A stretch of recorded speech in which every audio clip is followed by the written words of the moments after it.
देखिए, बिहार में सुशासन है, बिहार में कानून का राज है।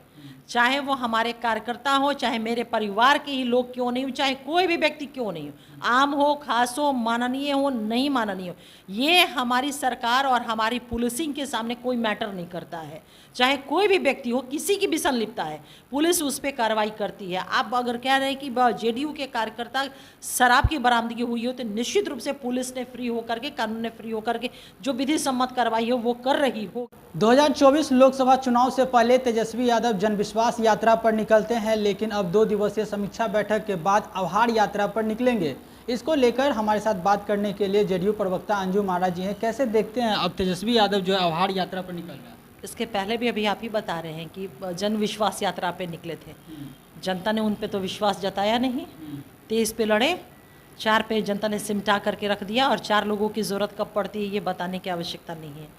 आभार यात्रा पे निकल रहे हैं। मुझे तो लगता है कि बिहार की जनता खुद को आभार प्रकट कर रही होगी कि इनसे मुक्ति मिला है लोगों को।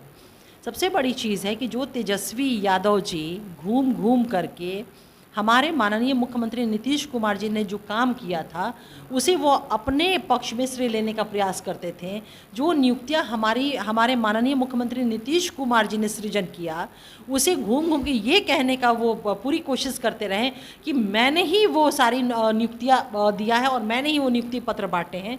तो जनता ने 2024 का जो लोकसभा चुनाव का जनादेश था वो नीतीश कुमार जी के लीडरशिप के पक्ष में दे करके ये बता दिया है, क्योंकि बिहार की जनता प्रबुद्ध है। उनके झूठे कहे गए बातों को, उनके झूठे जो प्रोपेगेंडा वो फैला रहे थे, बिहार की जनता समझ रही थी। तो कोई भी यात्रा वो निकाल ले। एक चीज़ तो मैं कहूँगी कि जहाँ तक मेरे जेहन में है, उन्होंने किसी भी अपनी यात्रा को मुकम्मल नहीं किया है। आभार यात्रा निकाल रहे हैं, निकालना चाहिए। पॉलिटिकल पार्टी है, वो नेता प्रतिपक्ष है, लेकिन अपनी यात्रा को वो मुकम्मल कर ले। लेकिन ये उनके बस की चीज़ भी नहीं है। देखिए, बिहार में अगर यात्राओं की बात की जाएगी ना, तो माननीय मुख्यमंत्री नीतीश कुमार जी की यात्रा की बात की जाएगी, जो फ्रूटफुल रहा।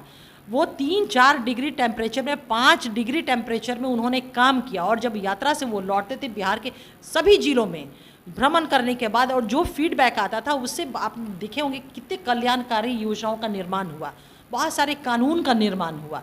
तो यात्राओं का रिश्ता तो हमारे माननीय मुख्यमंत्री नीतीश कुमार जी से रहा है, और जब भी बिहार में यात्राओं की बात होगी तो नीतीश कुमार जी की ही यात्रा की बात होगी। अच्छा, समस्तीपुर में एक जदयू के नेता हैं संजीव जी, उनके पास से शराब बरामद हुई है। नीतीश कुमार जो है शराबबंदी किए हैं कि पूर्ण रूप से बिहार विकास करेगा, लेकिन जदयू नेता के पास ही शराब बरामद होती है। देखिए, बिहार में सुशासन है, बिहार में कानून का राज है। चाहे वो हमारे कार्यकर्ता हो, चाहे मेरे परिवार के ही लोग क्यों नहीं हो, चाहे कोई भी व्यक्ति क्यों नहीं हो, आम हो, खास हो, माननीय हो, नहीं माननीय हो, ये हमारी सरकार और हमारी पुलिसिंग के सामने कोई मैटर नहीं करता है। चाहे कोई भी व्यक्ति हो, किसी की भी संलिप्तता है, पुलिस उस पर कार्रवाई करती है। आप अगर कह रहे हैं कि जेडीयू के कार्यकर्ता शराब की बरामदगी हुई हो, तो निश्चित रूप से पुलिस ने फ्री होकर के, कानून ने फ्री होकर के जो विधि सम्मत कार्रवाई हो वो कर रही होगी।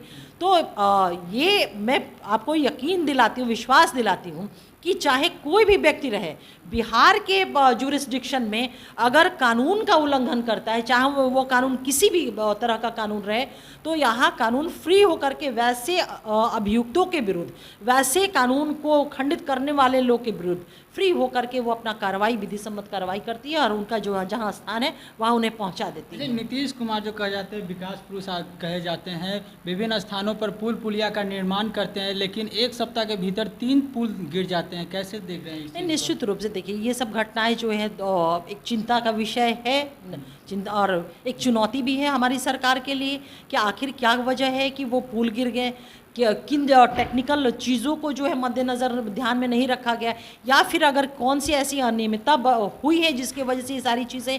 हमारी सरकार किसी भी मैटर पे खामोश नहीं रहती है, कहीं भी हम जो चुप्पी नहीं साधते हैं। इस दिशा में भी इंक्वायरी हो रही है, और जो लोग भी इसमें जिनकी संलिप्तता पाई गई है, आपको पता ही है कि उनके खिलाफ कार्रवाई भी की गई है।